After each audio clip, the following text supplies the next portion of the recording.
ఓం శ్రీకృష్ణ సద్గురు పరబ్రహ్మణే నమః.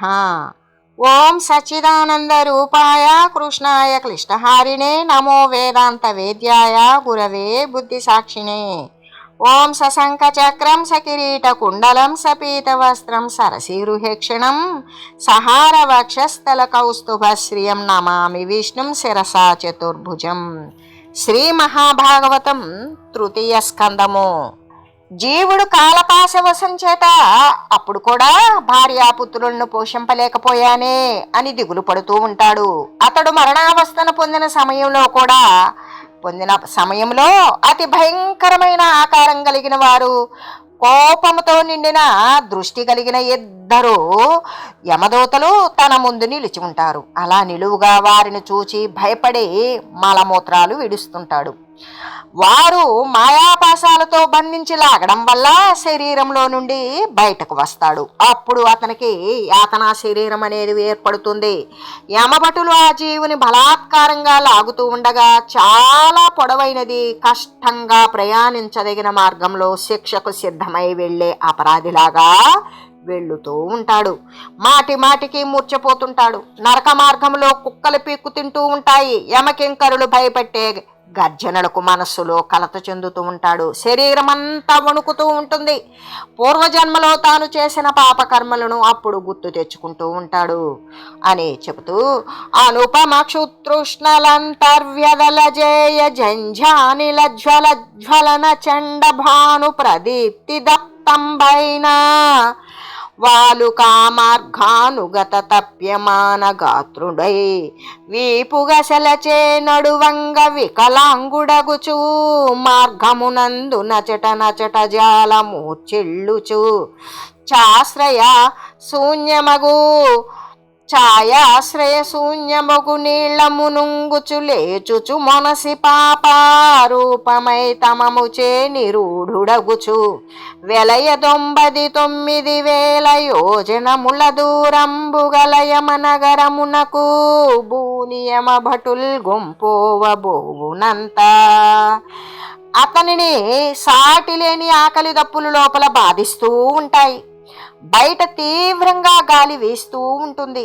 అతి తీవ్రంగా సూర్యతాపం విజృంభిస్తూ ఉండగా ఎండకు మండిపోతున్న ఇసుకలో వెళుతూ ఉండడం చేత యాతనా దేహం మాడిపోతూ ఉంటుంది. యమభటులు కొరడాలతో వీపు మీద కొడుతూ ఉంటారు. శరీరం అంతా వికలమవుతుంది. మార్గంలో అక్కడక్కడ మూర్చపోతూ ఉంటాడు. ఆ త్రోవలో ఆశ్రయం అనేది ఉండదు. నీళ్లలో మునుగుతూ లేస్తూ వెళ్తూ ఉంటాడు. పాపరూపమైన అంధకారం అతన్ని కప్పివేస్తుంది. 99,000 యోజనాల దూరం కలిగిన యముని నగరానికి ఆ పాపిని యమభటులు అలా లాక్కుపోతూ ఉంటే వెళ్తూ ఉంటాడు. ఈ రీతిగా మహాపాపాత్ముడు 3 ముహూర్తాల అంటే 6 గడియల కాలంలోనూ, సామాన్య దోషి అంటే 2 ముహూర్తాల కాలం అంటే 4 గడియల కాలంలోనూ ఆ త్రోవలో వెళ్ళి యాతనలను పడతా ఉంటారు. పట్టుదురు కొరువలను వడిబెట్టుదు రసి పత్రికలను బెనుమంటలయందొట్టుదు దట్టుదురొడల్లు నలియన్ మట్టుదు రప్పాప చిత్తు మత్తొంబెలుచన్. అతని యాతనా శరీరాన్ని మండుతూ ఉన్న కొరువుల మధ్య వేసి కాలుస్తారు. చిరుకత్తులతో దాన్ని ముక్కలు చేస్తారు. దాన్ని పెద్ద మంటల్లో పడవేస్తారు. ఆ పాపాత్ముని మొత్తుని నలిగిపోయే విధంగా తొక్కుతారు. ముంతురు తప్తతో యముళ్ళ మొత్తుదు రుగ్రగ దాసిధారలంద్రింతురు పొట్ట ప్రేవుల వధింతురు మీద నిభేంద్ర పంక్తి రొప్పింతురు ఘోర భంగి కరిపింతురు పాముల చేత బిట్టుదు ద్రొబ్బింతురు మీద గ్రుండ్లు తినిపింతురు దేహము గోసి కండలన్. యమదూతలు అదే యమకింకరులు యాతనా శరీరాన్ని సలసలా కాగే నీళ్లలో ముంచుతారు. భయంకరమైన గదలతో కొడతారు. కత్తులతో పొట్టలోని ప్రేగులను త్రెంచి వేస్తారు. బాగా బాధిస్తారు. మీద ఏనుగులు నెక్కించి తొక్కిస్తారు. పాములతో కరిపిస్తారు. ఆ శరీరం మీద రాళ్లను వేస్తారు. ఆ శరీరాన్ని కోసి కండలను అతని చేతనే తినిపిస్తారు. మానవుడు కుటుంబ పోషణలో పడి తన కడుపు నింపుకుంటూ అధర్మపరుడై ప్రాణులకు కీడు చేసి మహాపాపి అయి నరకంలో పడతాడు. తన సొత్తు పోగొట్టుకొని మొరపెట్టే ఆపన్నుడిలాగా ఒకదానితో ఒకదానికి సంబంధం గల తామిశ్రము, అందతామిశ్రము, రౌరవము మొదలైన నరకాలలో పడి అతడు తీవ్రమైన అనేక యాతనలను అనుభవిస్తాడు. పాపాలు అన్ని అనుభవంతో క్షీణించిపోగా మళ్ళీ మానవ జన్మను పొందుతాడు అని చెప్పి ఆయన ఇంకా ఇలా అంటూ ఉన్నాడు. కైకొని మరి పూర్వకర్మానుగుణమున శాశ్వత్ ప్రకాశకొండీశ్వరుండు ఘటకుండుగా వన క్రమ్మర జీవుండు దేహ సంబంధంబు దివిరిదాల్పదొరగొని పురుషరేతో బిందు సంబంధి అయి వధు గర్భంబునందు చొచ్చి గైకొని ఒక రాత్రి గలిలంబు పంచరాత్రముల బుద్భుధమును దశమది వసమందు గర్గందు వంతయౌనంత మీద బేసియగునంత మీదట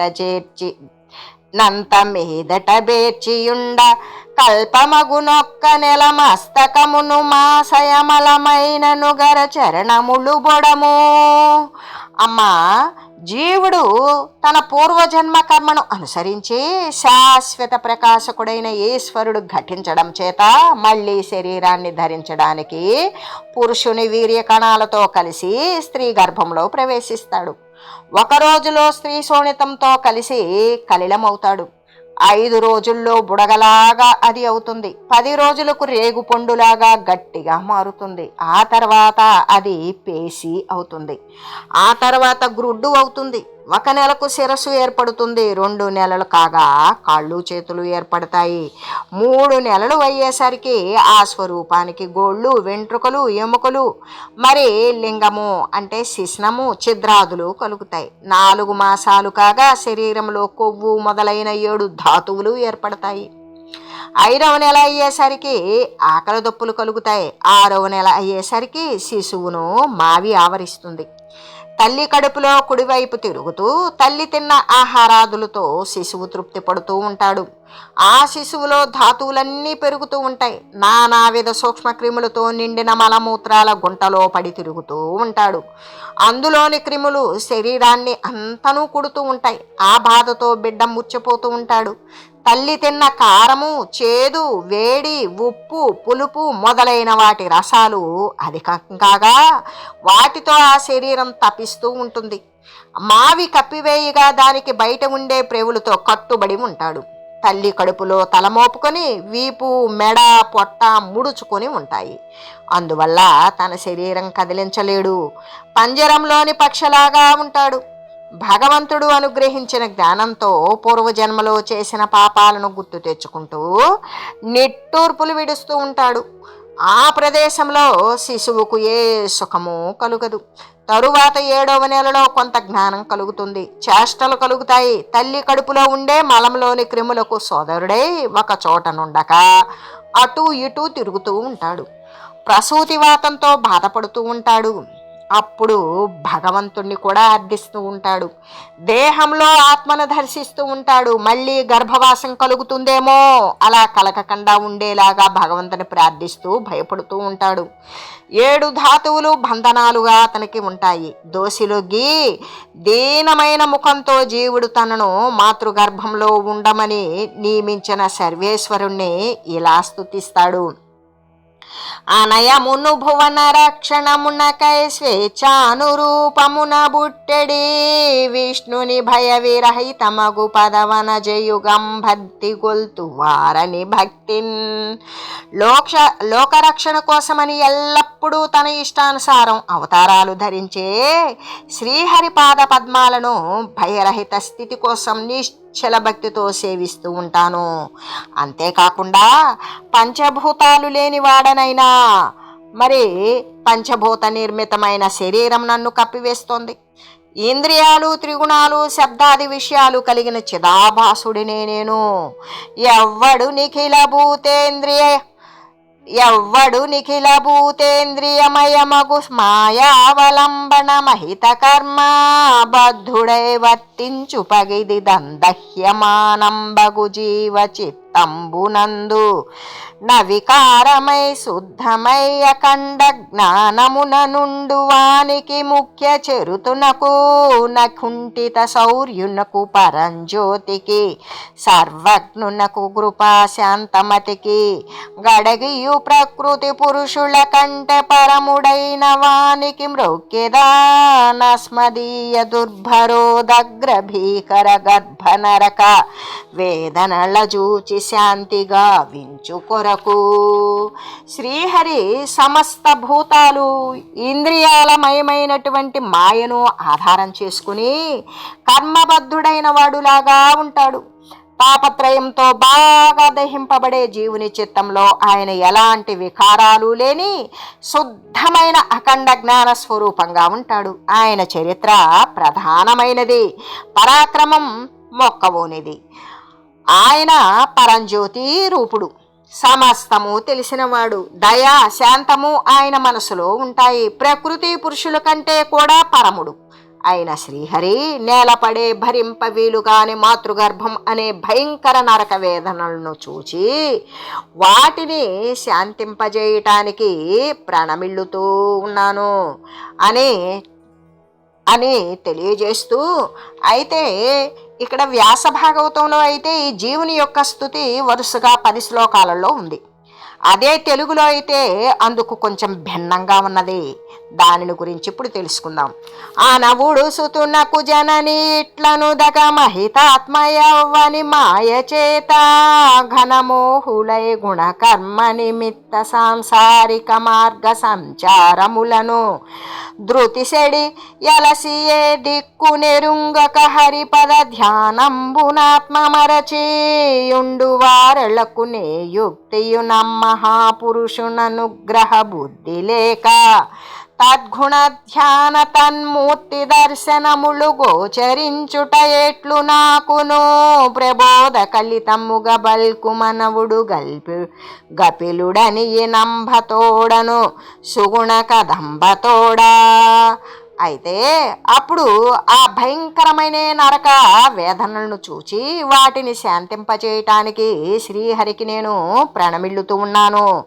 అప్పుడు తల్లి కుమారునితో ఇలా అన్నది, ఓ మహాత్మా, శ్రీహరి మాయ చేత మోహితులై త్రిగుణాలు కర్మలు కారణమైన సంసార మార్గాలలో సంచరించడం చేత ధైర్యం నశించి దిక్కు తెలియక శ్రీహరి పద ధ్యానాన్ని మనసులో మరిచిపోయి ఉండేవారికి ఎలాంటి ఉపాయం కానీ ఆ మహాపురుషుని అనుగ్రహం కానీ లేకుండా శ్రీహరి గుణాల ధ్యానం ఆయన మూర్తి దర్శనం ఎలా కలుగుతాయి, నాకు బాగా తెలిసే విధంగా చెప్పవలసింది అని అడుగగా కపిలుడు మంచి గుణాల సమూహమైనట్లుగా తల్లితో ఇలా చెప్తూ ఉన్నాడు.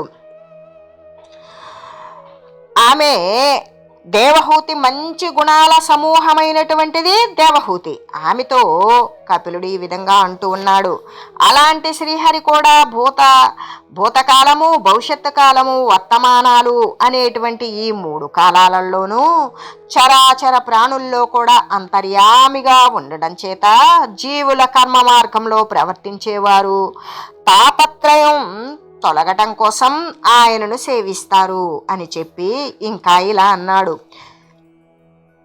జనయిత్రి గర్భమందును ఘన క్రిమి విన్మూత్ర రక్త కర్తములోనన్ మునుగుచు జఠరాగ్ని దినమును దంతశ్యమాన దేహం డగుచున్. అమ్మా, శిశువు క్రిములు, మలమూత్రాదులు, రక్తంతో కూడిన గుంట లాంటి మాతృగర్భంలో మునుగుతూ జఠరాగ్నితో దినదినం కూడా దేహం తప్పిస్తూ ఉండగా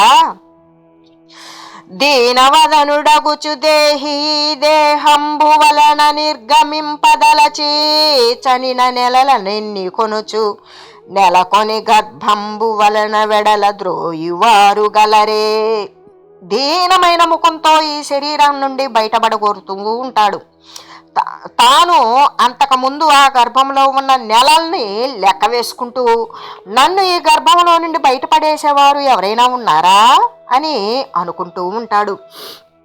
దీనులను రక్షించే శ్రీహరి తనను నరకం లాంటి తల్లి గర్భం నుండి విముక్తిని చేసే ఆ మహాత్మునికి ప్రత్యుపకారం చేయలేను కాబట్టి నమస్కారం మాత్రమే చేయగలను. అలాంటి నేను శాంతి ఇంద్రియ నిగ్రహం కలిగిన శరీరంలో విజ్ఞానం అనే దీపం కొనలో పురాణ పురుషుడైన శ్రీహరిని దర్శిస్తాను అని ఇంకా ఇలా అన్నాడు. నెలకొని బహుదుఃఖములకు నాలయమైన ఈ గర్భ నరకము నేను వెడల జాల బహిప్రదేశమునకు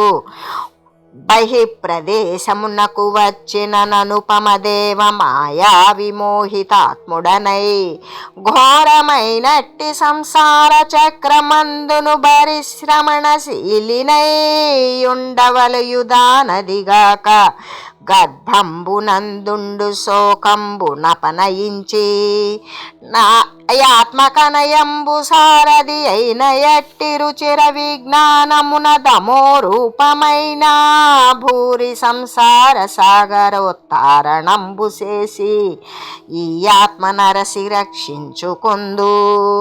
అనేక దుఃఖాలకు నిలయమైన నరకం లాంటి గర్భం నుంచి బయటపడలేకపోతూ ఉన్నాను.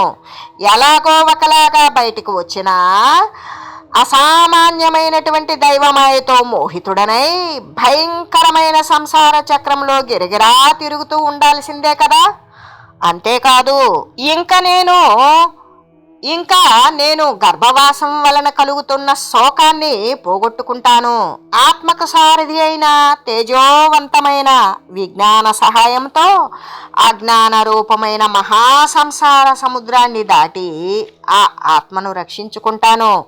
ఇంకా పరగుచునున్న దుర్వ్యసన భాజనమై ఘన దుఃఖ మూలమై అరయగబెక్కుతుంట్లు గలదై క్రిమి సంభవమైన ఎట్టి దుస్తర బహుగర్భవాసముల సంగతి మాన్పుటకై భజించెదన్ సరసి జనాభ భూరి భవసాగర తారక పాద పద్మముల్. అనేక స్త్రీల గర్భాలలో పలుమారులు నివాసం అనేక బాధలకు నిలయమే అవుతూ ఉంది. మహత్తర దుఃఖాలకు మూలమవుతోంది.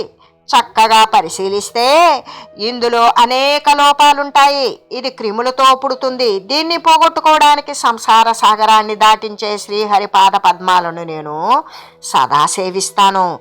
అనికృత నిశ్చయుడయ్యేచిన విమల జ్ఞానియగుచు జీవుడు గర్భంబున వెడల నొల్లకుండంజనియడు నవమాసములను జననీ అంతన్.